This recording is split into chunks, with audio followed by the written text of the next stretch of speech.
स्वराज्य न्यूज मराठी, माझा हक्क माझं राज्य स्वराज्य।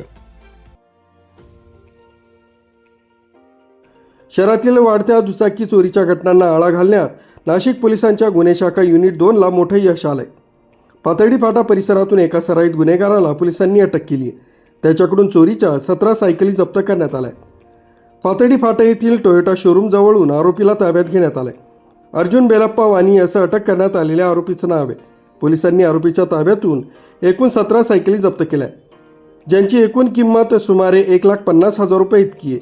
पोलीस आयुक्त संदीप कर्णिक यांच्या मार्गदर्शनाखाली सहाय्यक पोलीस निरीक्षक हेमंत तोडकर, डॉक्टर समाधान हिरे, पोलीस हवालदार चंद्रकांत गवडी यांच्या पथकानं हे यश मिळवलंय। या प्रकरणी अंबड पोलीस अधिक तपास करीत आहेत। या टोळीत आणखी कोणाचा समावेश आहे याचा तपास सुरू आहे।